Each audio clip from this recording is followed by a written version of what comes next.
All right, so we're back at it. As I understand it, you have a bit of an addendum, huh? Something you want to add to a previous video? Yes.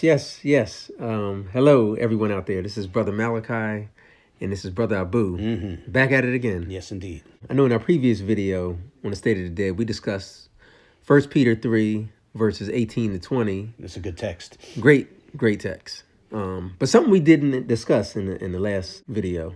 It's funny, in the next chapter... The very next chapter. Yeah, chapter 4 of 1 Peter. Yeah, so what we're going to discuss comes right on the heels of 1 Peter 3, yeah. Yeah, I wanted to look at chapter 4, verse 6 in particular. 1 Peter 4, 6, all right. Is very interesting. I'll pull that up.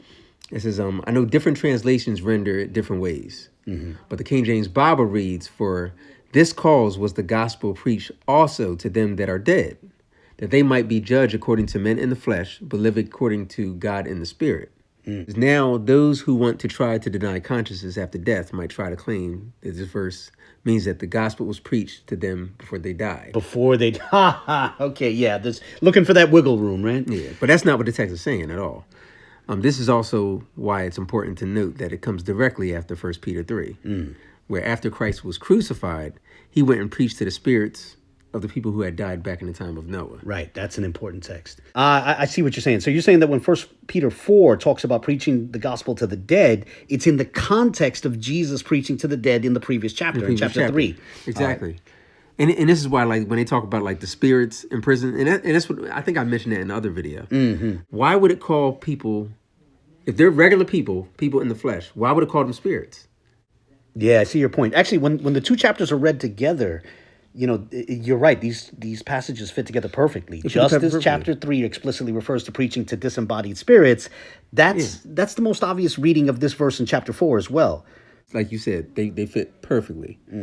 I know in chapter 4, preaching to the dead is preaching to conscious disembodied spirits. Right. That seems, when you read them together, that does seem to be the point. Preaching to the dead is preaching to conscious disembodied spirits. Disembodied spirits. Because think about it. Why would Christ be preaching to spirits? You know, and it makes sense, like I said, when we take into account of where he was at. It makes perfect sense. And I know in 1 Peter chapter 4, verse 6, it says, "The gospel is preached to the dead so that it might be judged according to men in the flesh, but living according to God in the spirit." That's important. So why? Because so that they might live according to God in the spirit. In the spirit. That also ties back with the previous one. It also ties back, yeah. So that they might be judged according to men in the flesh. Now think about it. Look at that too. Judge according to men in the flesh. Well, it fits well with what 1 Peter 3 said about Christ dying, but being quickened by the Spirit, right? He was alive in the Spirit. He was alive in the Spirit. And then it's in that state that he preached to other spirits. He preached to other spirits, yeah. Because people got to understand too that, remember, he wasn't in his flesh body. You know, his physical body. His physical body was in the tomb. So, I mean, this makes perfect sense. And he preached to other, like we were saying, he preached to other spirits.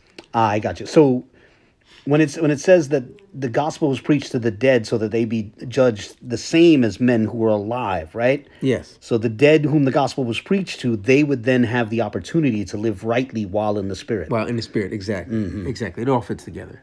And I know this ties well into Revelations chapter 20, verse 13. That's another good text. Yeah, which talks about the dead being brought out of Hades and being judged. And it says the gospel was preached to those who died before Christ so that they could be judged according to the same standard as those who were living in the time of Christ. That's an excellent point. Right. So the dead who were in Hades, who died before the time of Christ, could be treated the same as those who were alive in the time of Christ. That's a good point. Yeah, I see what you mean. 1 Peter 3, 1 Peter 4, and Revelation 20 do fit together well in this regard.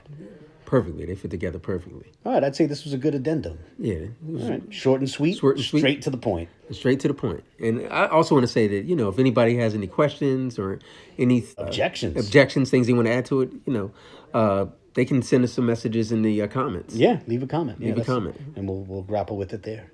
Wonderful. All right. God bless. God bless.